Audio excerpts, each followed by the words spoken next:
Misi. Pagi Bu, silakan duduk.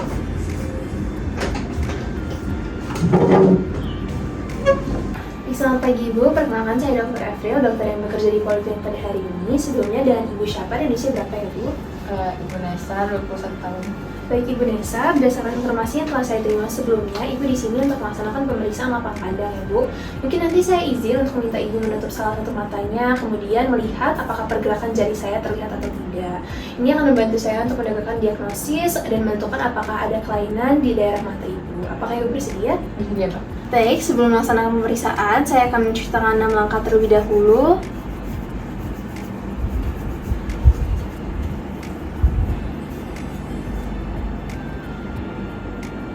Baik, sebelum pemeriksaan, saya akan menggunakan APD yang sesuai terlebih dahulu. Kemudian saya akan menempatkan diri saya sejajar dengan pasien dengan jarak kurang lebih 1 meter di depan pasien.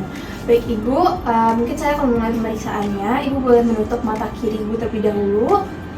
Kemudian saya juga akan menutup mata kanan saya, dan Ibu boleh melihat ke arah mata saya dan fokus ke satu titik ya Bu. Jangan mengikuti pergerakan tangan saya. Kemudian saya akan menggerakkan tangan saya dari 8 arah, mulai dari perifer ke sentral.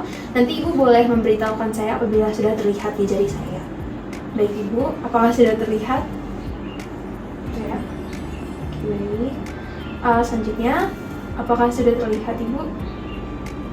Ya. Selanjutnya, apakah sudah terlihat?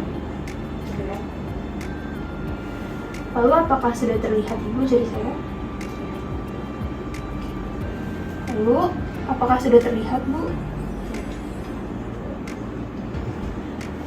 Apakah sudah terlihat Ibu? Lalu, apakah sudah terlihat Bu? Lalu, apakah sudah terlihat? Kemudian saya akan mendokumentasikan atau mencatat hasil dari pemeriksaan di titik di mana jari saya terlihat oleh pasien, dimulai dari mata kanan terlebih dahulu.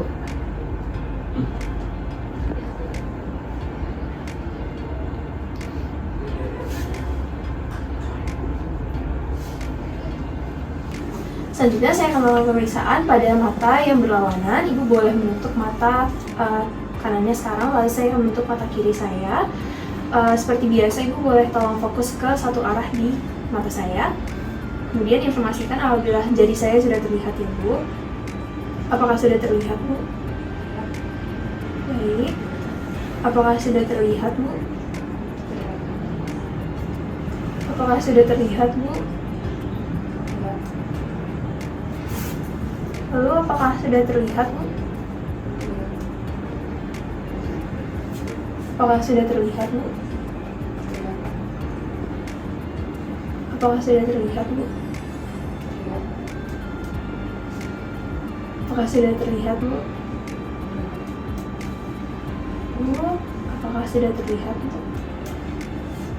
Baik, untuk pemeriksaan telah selesai, maka Ibu boleh kembali ke kursi yang di awal, kemudian saya akan menceritakan 6 langkah kembali. Selanjutnya, saya juga akan mendokumentasikan dan mencatat hasil dari pemeriksaan di mata kiri.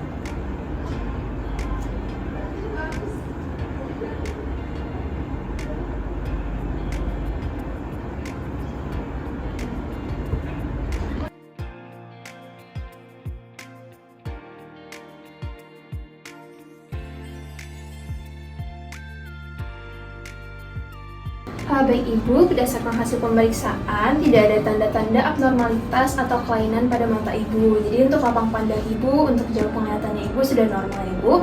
Apakah ada yang Ibu tanyakan? Dok, saya suka nugas depan laptop. Itu ngaruh nggak ke penglihatan saya?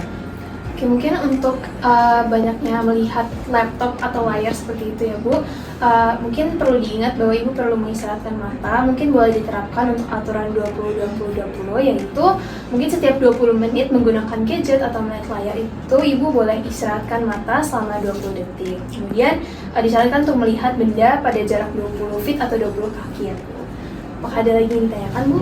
Untuk makanan tuh ada nggak makanan tertentu yang bisa ngaruh ke penglihatan gitu Bu? Oke, lalu untuk makanan, mungkin Ibu boleh untuk menjaga kesehatan mata dengan menerapkan pola pola hidup dan pola makan yang sehat ya Bu. Untuk makanan yang disarankan untuk menjaga kesehatan mata itu yang mengandung vitamin A. Jadi misalkan kayak wortel, kemudian paprika, hati sapi, dan buah-buahan ataupun sayuran yang berwarna merah atau oranye seperti itu. Apakah yang ditanyakan? Udah. Baik, untuk itu kalau misalkan sudah tidak ada pertanyaan lagi, saya dapat mengakhiri pertemuan pada hari ini ya Bu. Terima kasih atas bersamanya. Jika pasien tidak dapat melihat pada bagian perifer pada saat melakukan pemeriksaan mata bagian kanan dan tidak dapat melihat bagian sentral pada pemeriksaan mata kiri, maka pasien mengalami hemianopsia homonim dextra dengan kemungkinan lesi terjadi pada traktus opticus sinistra. Kemudian, jika pasien tidak dapat melihat pada bagian perifer pada saat melakukan pemeriksaan mata bagian kiri dan tidak dapat melihat bagian sentral pada pemeriksaan mata kanan, maka pasien mengalami hemianopsia homonim sinistra dengan kemungkinan lesi terjadi pada traktus opticus dextra. Kemudian, jika pasien tidak dapat melihat pada bagian perifer pada saat melakukan pemeriksaan mata bagian kiri dan tidak dapat melihat bagian perifer pada saat pemeriksaan mata kanan, maka pasien mengalami hemianopsia bitemporal dengan kelainan pada topis kiasma opticus. Apabila terdapat gangguan ini mungkin dapat disebabkan oleh adanya tumor, stroke, pendarahan pada otak, ataupun trauma pada otak, terutama pada bagian oksipital. Kami segenap SGDB 4 mengucapkan terima kasih atas perhatiannya, semoga video ini bermanfaat. Dan kami mengucapkan semangat!